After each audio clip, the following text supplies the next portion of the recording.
Welcome to Rails Trails Conservancy's webinar, The State of Funding for Trails, Walking, and Biking.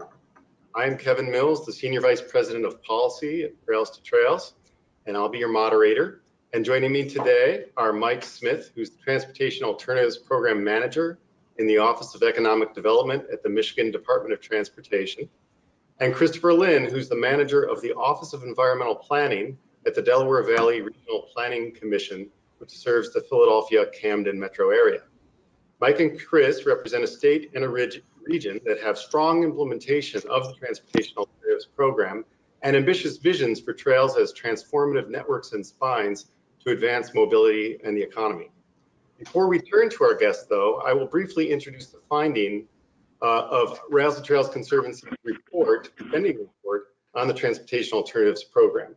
So this report tells us that the Transportation Alternatives Program comprises only 1.8% of the federal aid highway program, and Transportation Alternatives is the nation's top source of dedicated active transportation funding.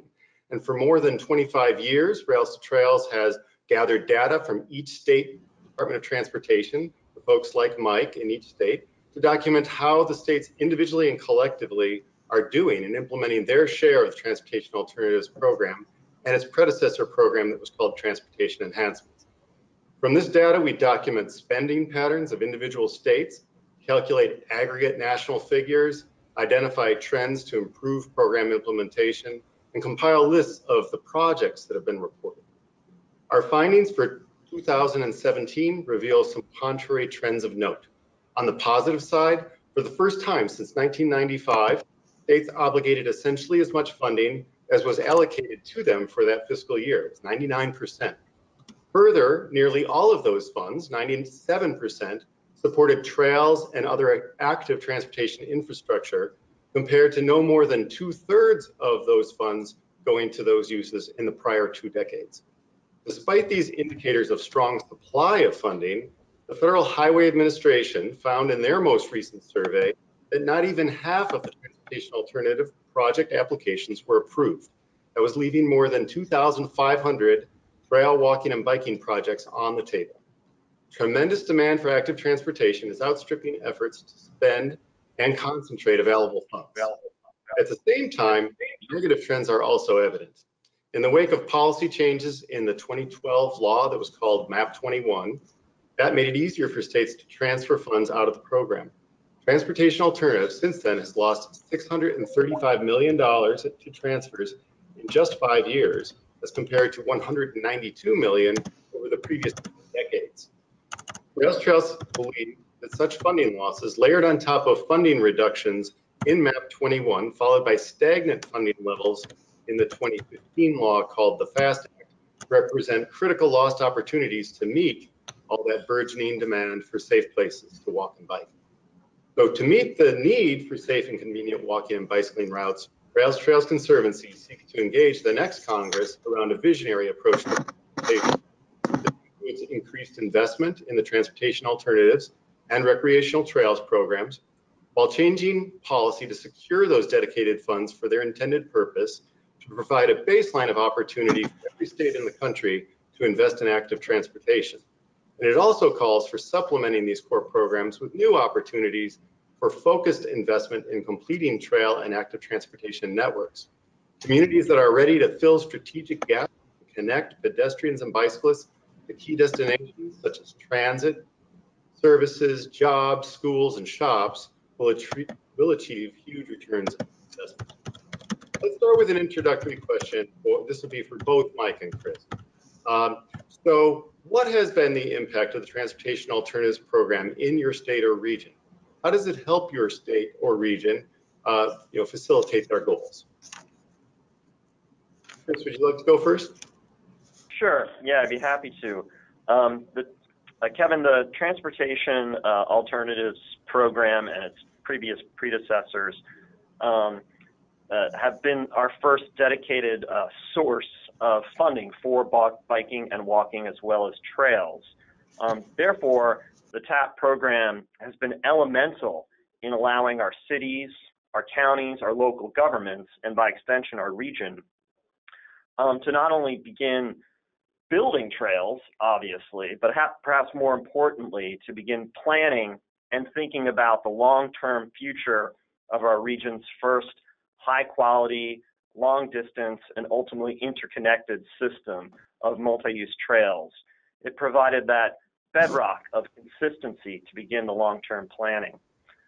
In our region, ultimately that work has coalesced into the identification of a single metropolitan-wide trail system that I'll touch on more in a bit, as opposed to a collection of very localized, smaller, and fragmented recreational trails that are just in a very localized area. This, in turn, has allowed us, as a metropolitan planning organization, to posit our system as the backbone, really, of a regional alternative or active transportation infrastructure system, and not just, localized recreational trails. And the last thing I think I'd mention is that the success of the transportation alternatives has attracted significant additional dollars to trail building efforts in our region from federal, state, as well as private sources. I don't think this would have occurred without the Transportation Alternatives Program. Okay, thanks, Chris. And Mike, what's your perspective on that question? How has TAP been important to Michigan?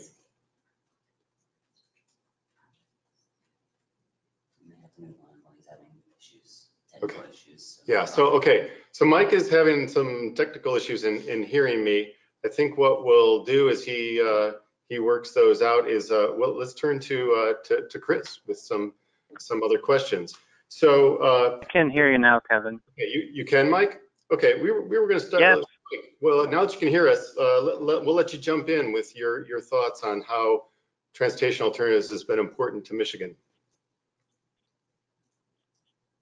Sure. We believe in Michigan that trails are one of the best economic development tools we have. MDOT, Michigan Department of Transportation, commissioned a study on the economic benefits of bicycling, and that convinced us that trail infrastructure is one of the best places that we can invest as a state. Michigan's been investing in trails for over 25 years, providing walking and biking options to ease congestion, make regional connections, and benefit one of our state's top 3 industries, tourism. Our Governor, Rick Snyder, has a vision for a 2,000-mile statewide trail. The public named the trail the Iron Bell. This kind of vision has been transformative to the state, mobilizing state departments, local agencies, and private foundations to work together more than ever before. TAP is our primary source of funding to support trail construction. We have a state source through the Michigan Natural Resources Trust Fund. That's the largest source for trail acquisition. The TAP is the largest for infrastructure.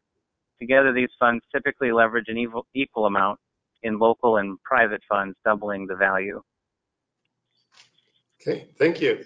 So let's just keep rolling with Mike now that you've got your audio worked out. So Mike, as you know, MAP 21 created significant policy changes as it transformed transportation enhancements to transportation alternatives.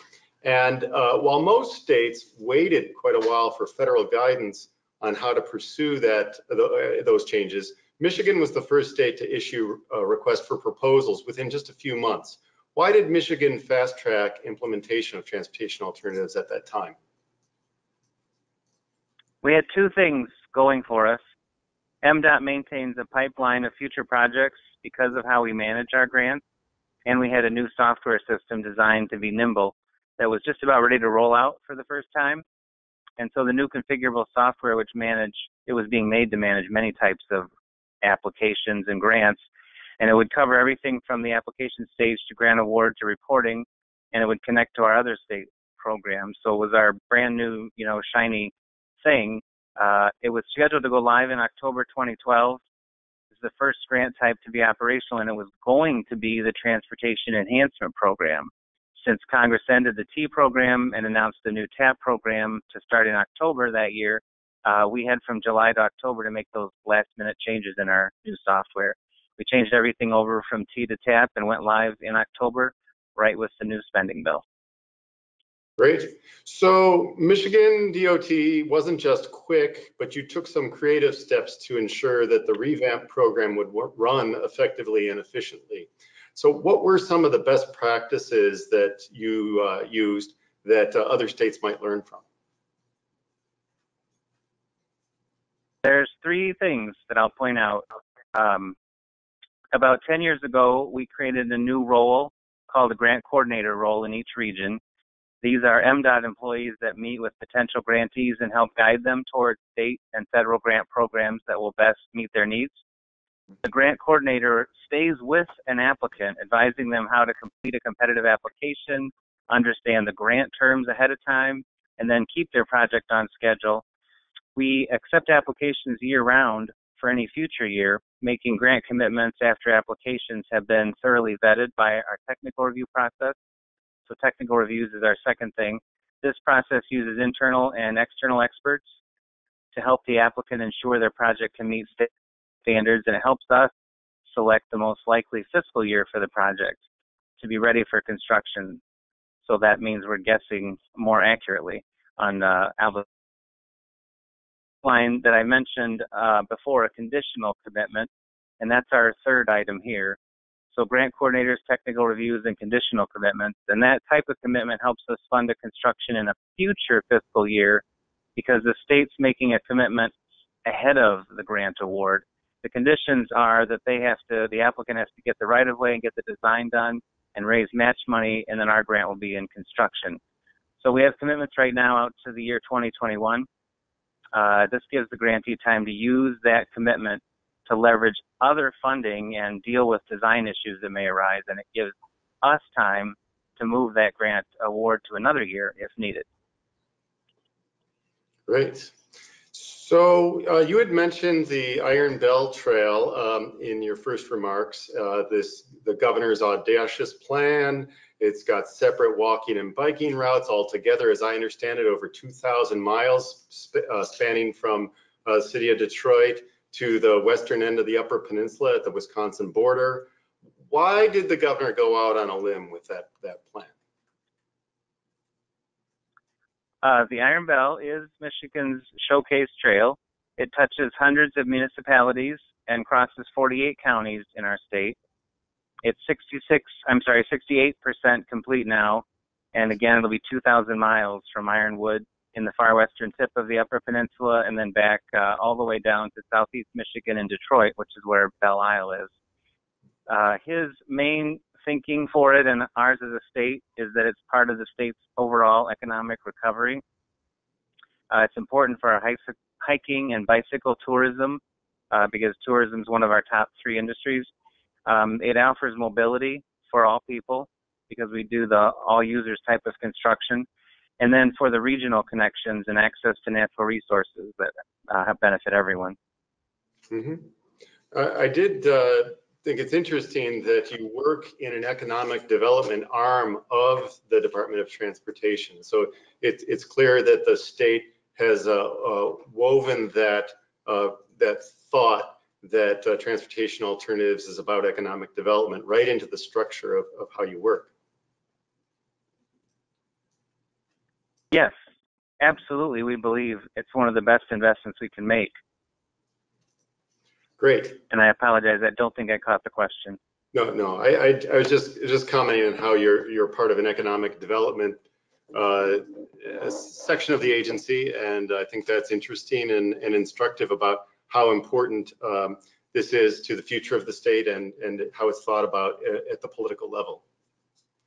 So with that, let's start to turn some questions to Chris. I think Michigan definitely stands out in terms of its strong vision, its excellent program execution, but I still see a sense that with all those big plans, the state doesn't have enough money to really quickly, get all the ideas done, and that's true, I think, across the country. So let's see with Chris whether those implementation issues differ at the regional level. So Chris, maybe start by telling us, because this concept I think is fundamental. You mentioned a metropolitan system in your initial comment, and I know that's called the circuit trails. I'd like you to explain what that means and why it's important to the Philadelphia-Camden region. Sure. So the metropolitan system is indeed called the Circuit Trails, Kevin, and it's a network spanning 800 miles across our 9-county metropolitan area. It's important to note that this does not include every trail in our region, but only regionally significant long-distance multi-use trails.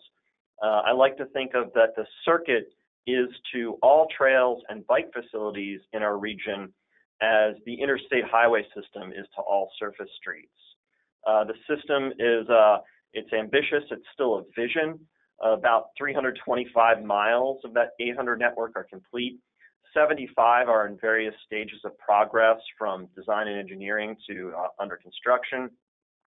And we have about 400 miles that are still in the planning stages. So we have a ways to go with this system. It was officially launched in 2012, so it's about 6 years old.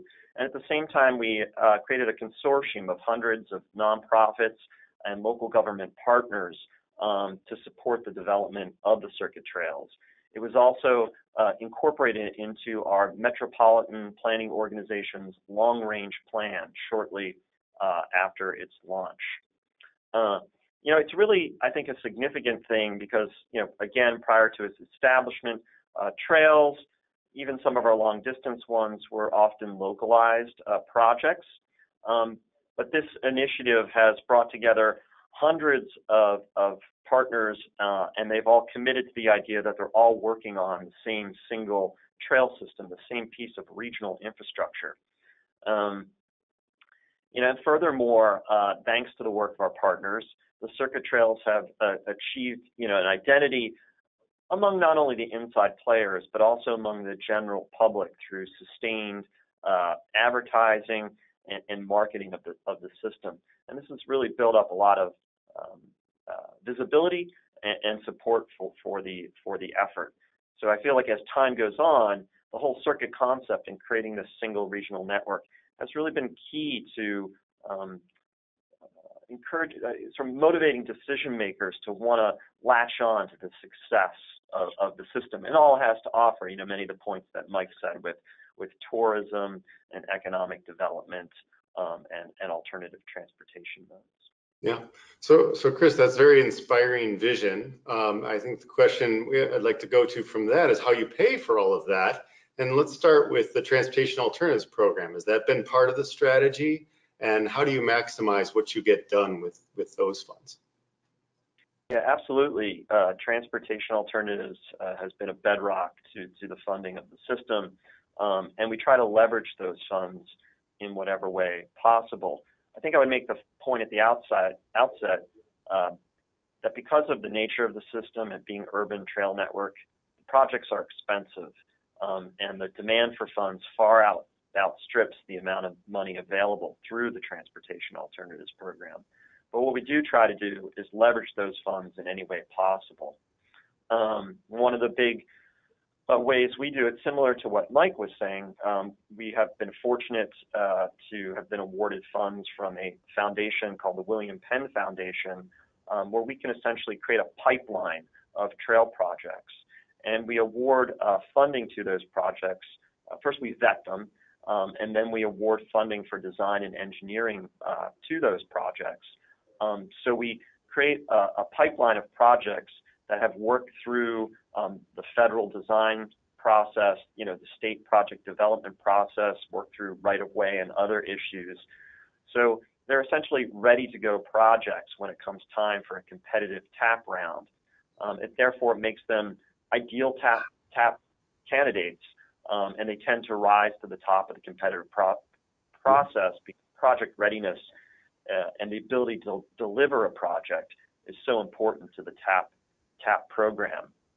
And also similar to what Mike was talking about, the grant coordinators, we have staff here at our NPO that works with both project sponsors and PennDOT to guide TAP applicants both before they submit an application and after they submit an application through the design and approvals process.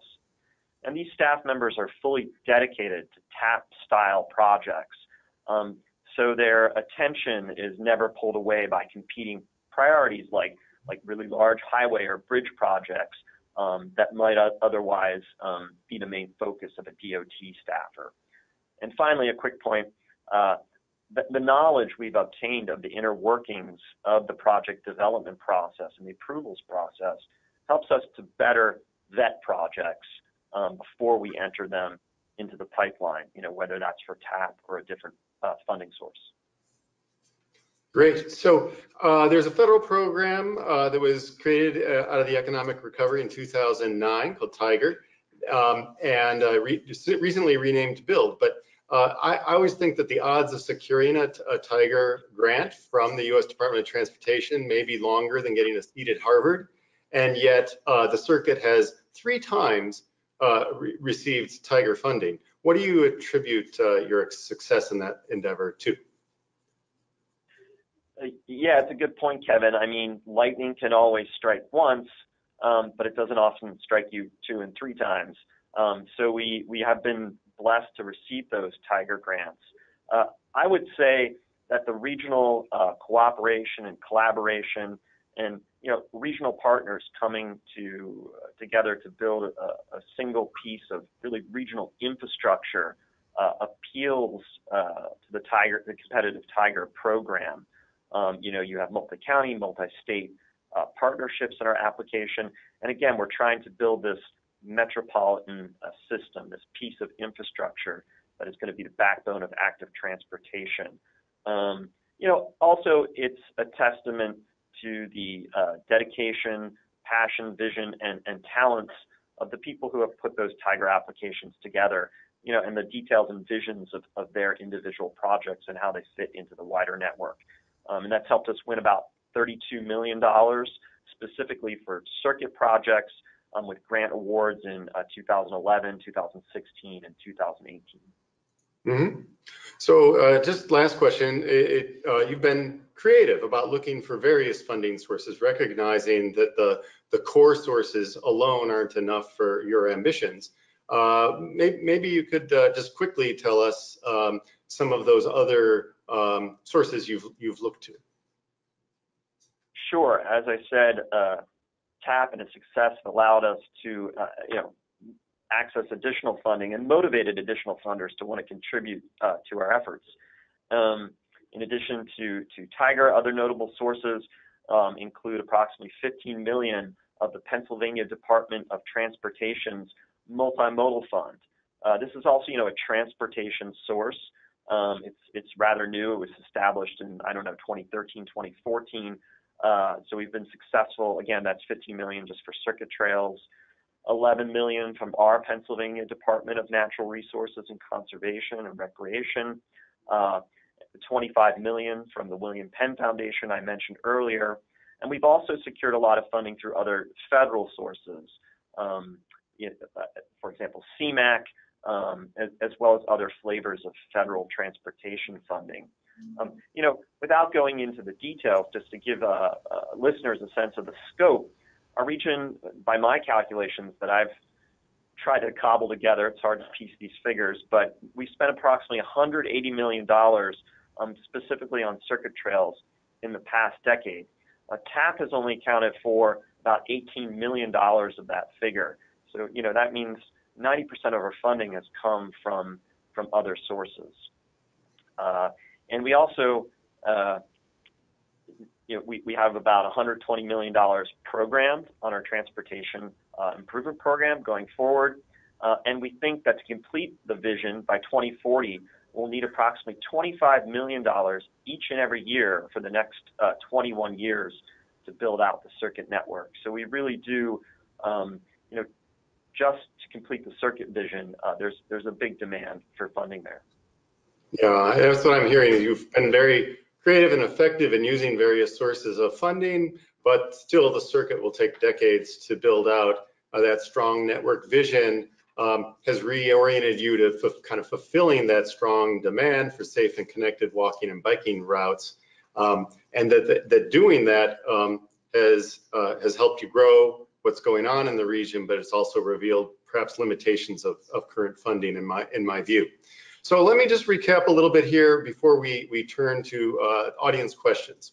I feel like I'm hearing that best practices and political will are going to enable a more effective use of core federal programs, but there's this burgeoning active transportation demand out there that is still outpacing the available funding supply.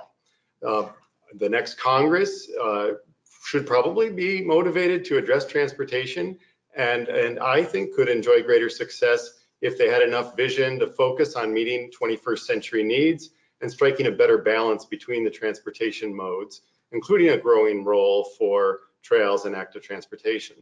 So we're at Rails to Trails thinking about greater investment, focused in more strategic ways, empowering and trying to empower communities across America to develop and fulfill their visions for transformative active transportation networks, like we've been hearing about from Chris and Mike.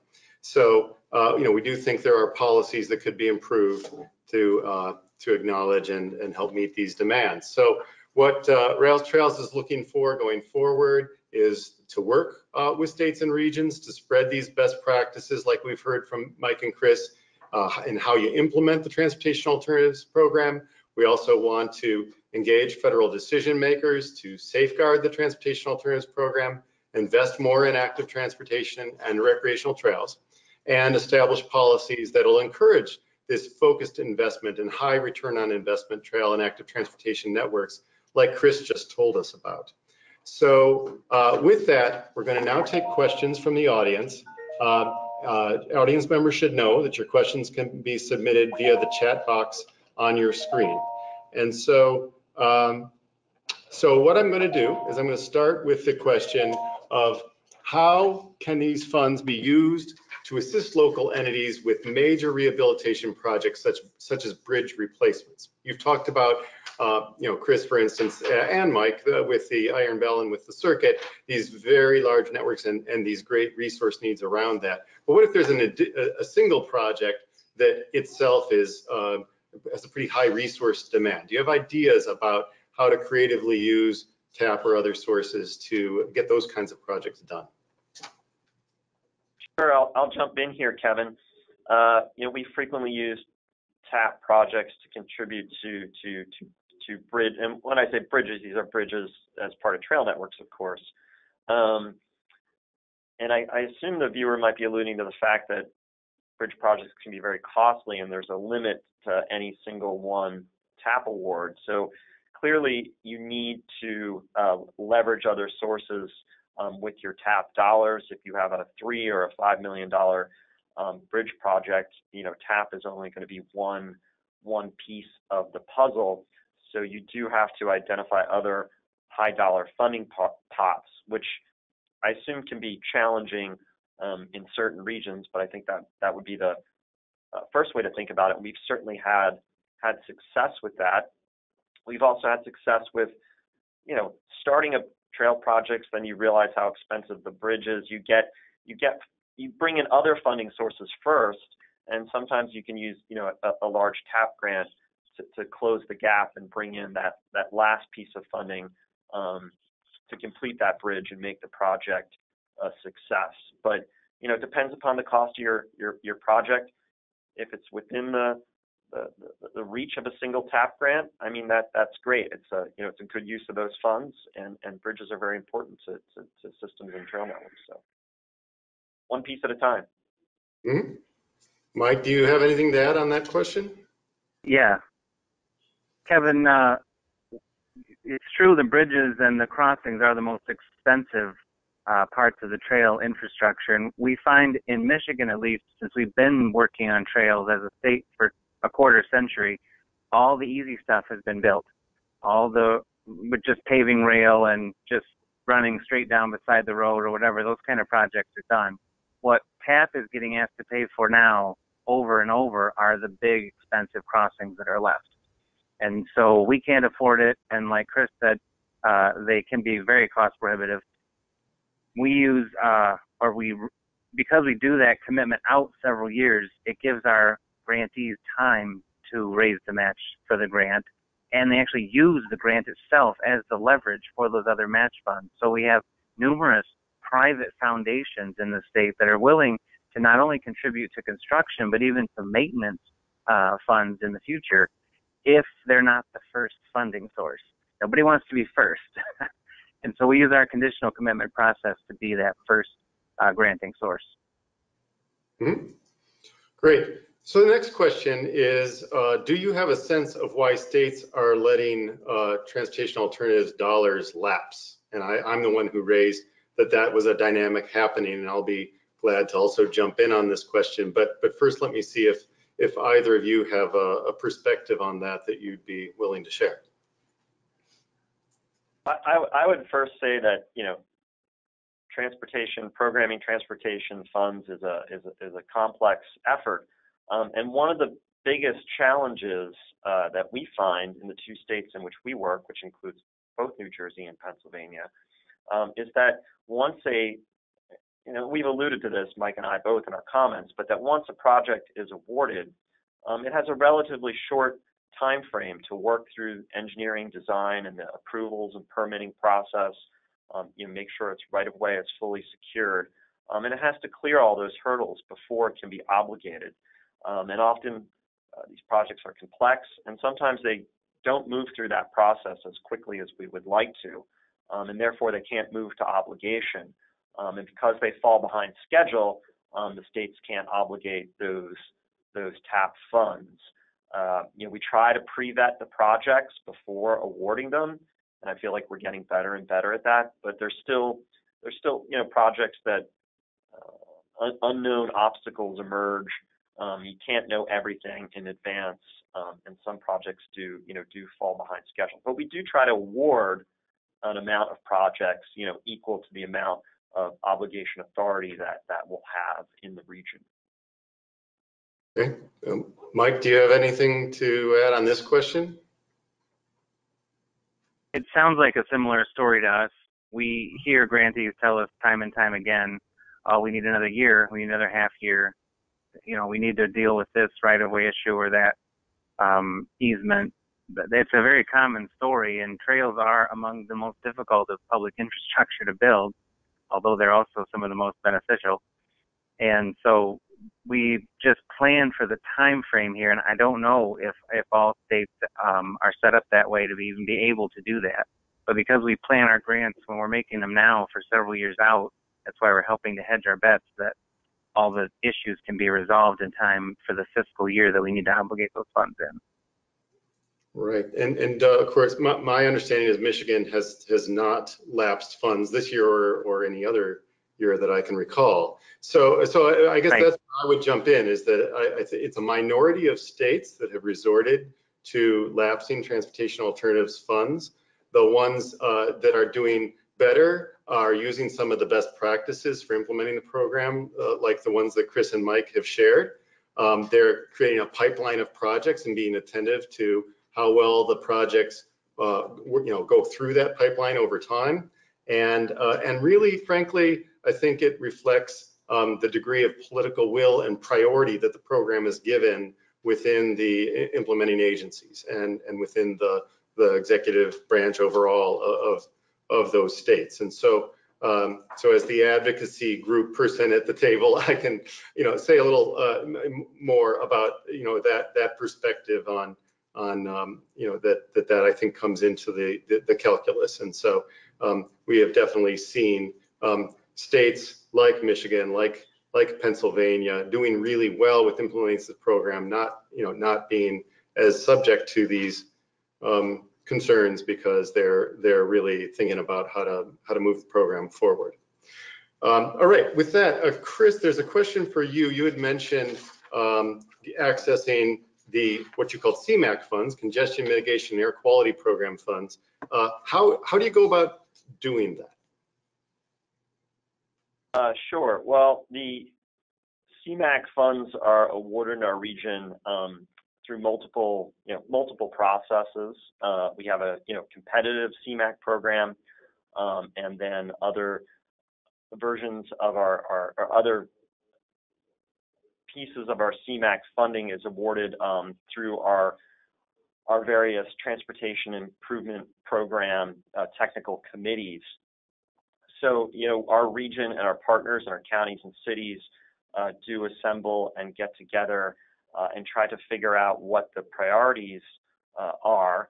So a single member government, such as a county, who is championing a trail project, can advocate for, using CMAQ funds to apply them to a project to close a gap, to, again, bring in that last piece of funding source, or sometimes even the first. But CMAQ funds have been used, I think I should also mention, frequently and often for some of our trail projects, and often for a lot of our higher dollar trail projects.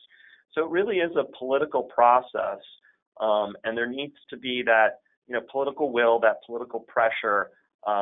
People at the table do have to bring these projects to the table and really advocate strongly for them with the other regional partners. But we've had a history of using CMAQ funds for trail projects, so there's a precedent, and I think that's important. And then also, Kevin, there is the competitive process, and it operates in effect similar to TAP. There's different types of projects are eligible for CMAQ funds, so the competition's a little different. But having a project that's ready to go, that's been designed and engineering, that meets all the minimum eligibility criteria, and that has some champions among the committee, that's ultimately going to make the selection process. But we've had a lot of success with using CMAQ funds for transportation, for trails, excuse me. Mm-hmm.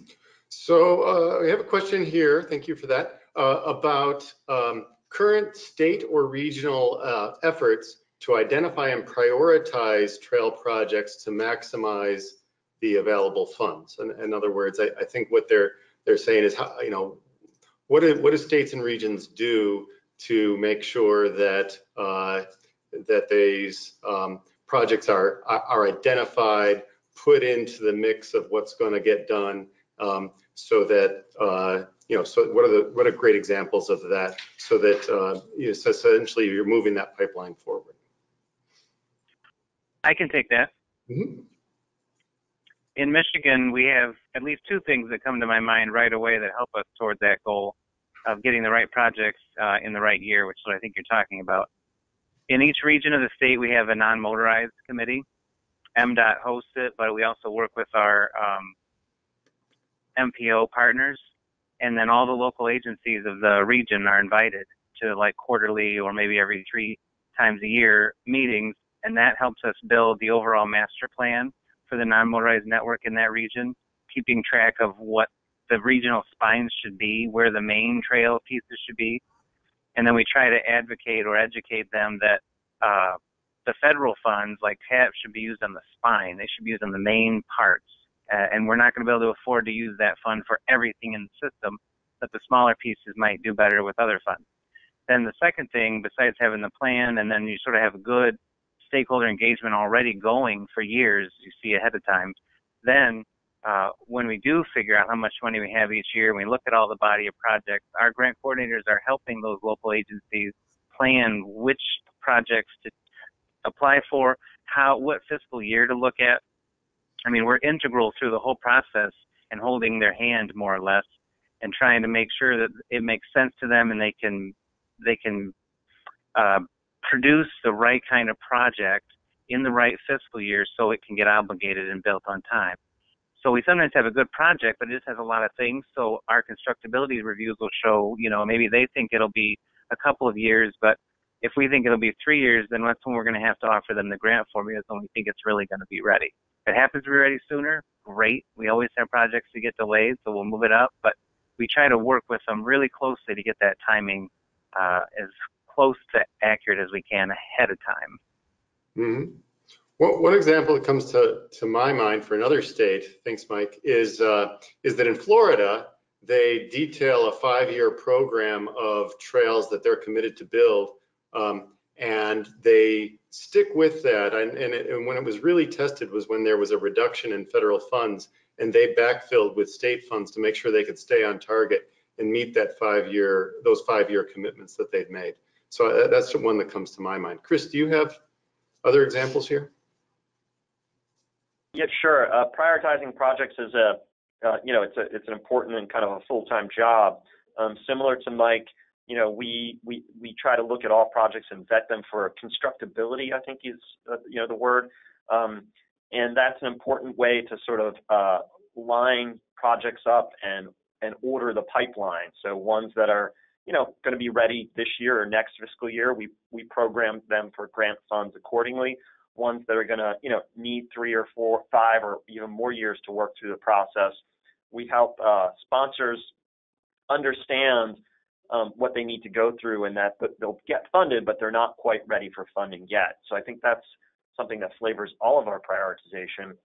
But it happens, even though they all might be good projects, constructability is so important for deciding when to release funds. Another issue, or in other ways we do this is through all the Circuit Coalition, which is that collective of partners that I mentioned earlier. For example, they've created a new circuit pipeline tool to gather information about every single project, right-of-way issues, project sponsors, who's championing the project, everything in a feasibility study, and sort of bring all that information together in one place. And that's the kind of information that you need to prioritize projects when you're looking further out. And finally, I would add that each of our counties, they try to prioritize what they do as well, based on their internal objectives and goals, and then they come to us with those priorities, and we vet them for them and do a reality check again on the constructability issues. And the state as well, has their own prioritization efforts. And they, for example, the state recently is trying to identify their top 10 gaps, all of which won't be in our region, but the ones that are, obviously, that'll help bring those projects to the top of the priority pile. Yeah. And from Rails to Trails perspective, I would add that in addition to the circuit, there are another 7 major regional trail networks that we're working on, where a big part of that process is to identify critical trail gaps to create the connectivity you want for that system. And we also have a tool called Bikeable, where it helps to prioritize the connectivity of low stress bike routes. So that's some of where we come in on this question as well. All right, next question. They've asked whether there are some good models of successful public and private partnership that we should consider, given today's funding challenges. And I know, Chris, you mentioned the William Penn Foundation. You may or may not want to say more about that, but any perspectives on public-private partnerships? So again, the William Penn Foundation, it's a philanthropic foundation. It's private, and they, of course, have been a wonderful partner for helping to promote and implement and build capacity for the circuit trails, and really providing those strategic dollars, those first dollars in, which are often some of the hardest. So, that's really a function of their goals aligning with the region's goals around the trail network, and that's obviously a wonderful thing to have. So where you can identify those, foundational partners, pursue those relationships and develop them. There are other examples in our region. We have a trail that we call the Lawrence Hopewell Trail, but 2 large corporations have been huge partners in those trails: Bristol Myers Squibb company and the Educational Testing Service, the people who create the SAT test and many others. There's about a 20-mile loop, and they have been partners in the development of this 20-mile loop since the project started about, 15 or more years ago. So having big community anchors, private anchors, participate and engage with the development of that trail system has been a huge success for that particular 20-mile loop trail. Yeah, I rode that trail this summer, so I thank them. Mike, do you have anything to add on this public-private partnership question?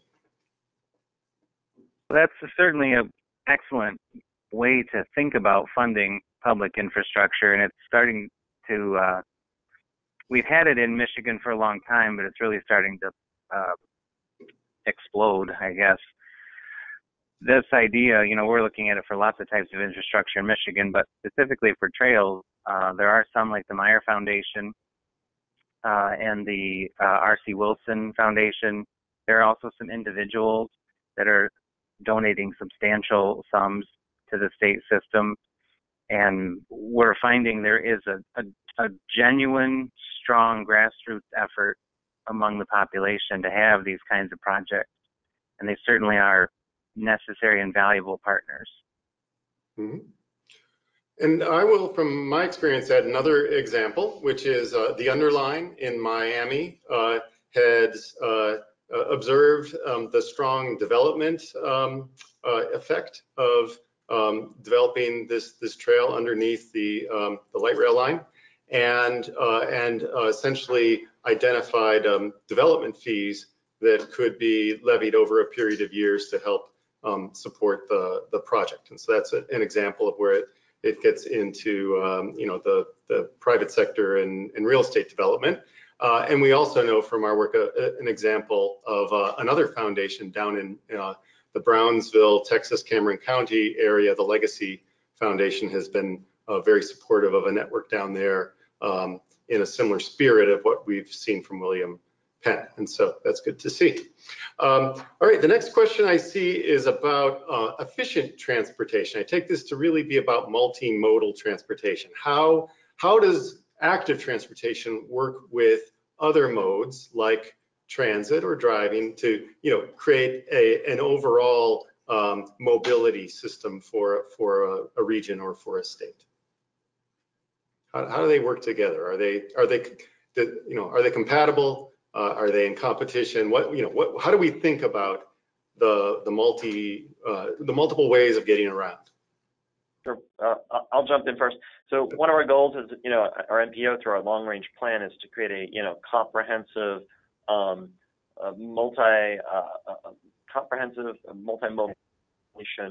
network that provides mobility and accessibility options for, all. So all the systems really complement one another. Certainly with trails and biking and walking, their tie-in to transit is something we always look at in the planning process because those journeys can be integrated to extend both the reach of biking and walking and the reach of transit when you're able to combine it with bicycle trips or things like bike share to perform those like last mile connections of transit. So it really enhances the efficacy of a transit system.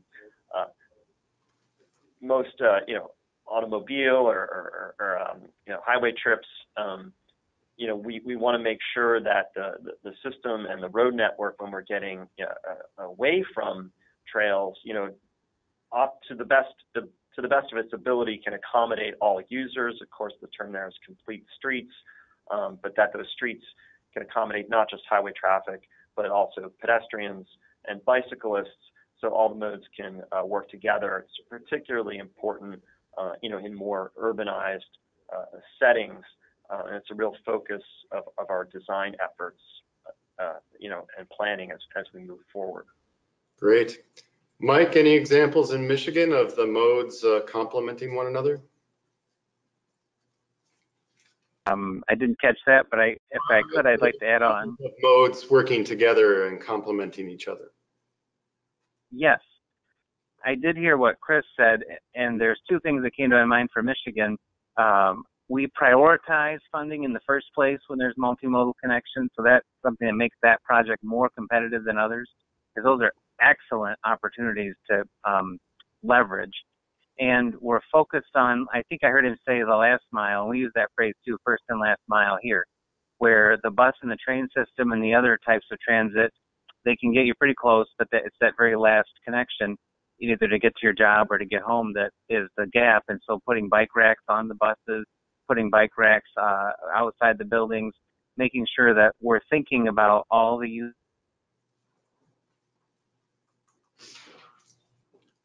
We've lost audio for Mike. So, okay, well, while you work on that, let me raise one last question, and that's going to be, how do you consider and provide for expenses to maintain your trails? Maintenance of trails. Yeah, maintenance of trails is a topic that challenges all of us and comes up frequently, and sometimes you're stymied to answer that question easily. But the biggest way in which we provide maintenance is when we have partners who are committed sponsors of the trails. So, for example, a lot of our trails are developed by our county partners, and they bring the trails into their countywide park system. So therefore, they're taking them on as a piece of public infrastructure that they know that they're going to have to own and maintain. So that's an ideal situation. But not all of our counties are able to make those commitments, and oftentimes they're not, and they'll be very forthcoming that they don't have the ability to own, operate, and maintain a trail. So other solutions have to be provided. Nonprofit friends groups, grassroots groups that step up to take on maintenance activities, are a big plugger of holes in the maintenance picture, and we have several trails, that they wouldn't have been able to be constructed if a friends group didn't, or a nonprofit group didn't step up to assume maintenance responsibilities. We have established, there's a nonprofit called the Schuylkill River Greenway Association. It's not a county government, but it maintains, a 30-mile section of our Schuylkill River Trail, which is a signature spine trail in our region. And those organizations are, also fortunate to win grants from our State Department of, Natural Resources and Conservation, also sometimes the William Penn Foundation, to fund some of those maintenance activities. But it's something that you really need to think about in advance, and it's not something that you can just wish away, because maintenance is key to the viability of a trail over the long term. So, Mike, if you've got your audio back, do you have on maintenance funding? Are you asking about funding for maintenance? Correct, yes. Well, as you know, the federal funds are not allowed to fund maintenance. So we do seek a very strong maintenance commitment. Ideally, a maintenance fund that's established as part of the competitiveness for our grant applications. So we're often helping the applicant when we give that conditional commitment for future construction. They're not only raising their match for construction and not only raising their money for design, they're also raising typically a maintenance fund, or they're trying to think about that, who will take it over. Often the state is not in a place to take over the maintenance. It's almost always a series of local partnerships, both private and the local jurisdictions, that make that really happen. Mm-hmm. Great. Yeah. So definitely true what you're saying about transportation alternatives, but there's another federal program, Recreational Trails Program, that we work to foster and grow that can be used for maintenance. And so I just want to add in that that's another source that many states are using. It can very small in our state. Yeah. It does vary. Kevin, if I could jump in too, just quick. The maintenance question has two prongs. There's routine and regular annual maintenance, right, which is really important. But then there's more long-term maintenance, which can go all the way to a trail that needs to be rebuilt or reconstructed, or major capital repairs. So some of those can be supported through some of the capital programs.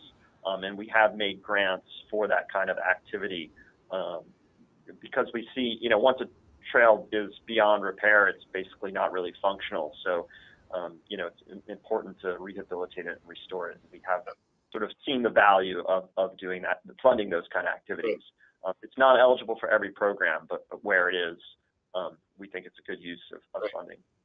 So we got one last question came in that we'll do a lightning round. We don't have much time, but it's wanting us to go a little deeper about those private donors and foundations. What do you think they get out of it, and how do you mix public and private funds? If we can answer that in just a short soundbite. So I think the public, the private donors and supporters really get a stronger community, whether they want to, attract and retain workers in their communities and have those workers have access to these amenities is important. And then I also think developers in certain areas where there's a lot of development activity, whether that be an urban area that's experiencing dense redevelopment, really good successful trail projects increase the value of their development projects. So they stand to really profit from successful trail and greenway type projects because it makes their condo buildings or their projects that they're selling both commercial, residential, more profitable. Okay, Mike, perspective on that? Yeah, there are many potential donors who are interested in legacy type projects, where they leave particular things in their wills and that sort of thing that they want done, or they're interested, like Chris mentioned, in their business and their employees being served, or in certain types of environments around them being made better. But I wanted to get to the other part of your question, which was how do you actually do it? We don't contract with the private funds directly. Most of them don't really want to donate to the state because it would end up in a state's budgeting process, and it gets long and drawn out and difficult to manage. We always have the private foundation work with the local grant, our local grantee, which is like your city or your county. Mm-hmm. And that seems to work very well. Great. Well, thank you both, Chris and Mike, for your wisdom, insights.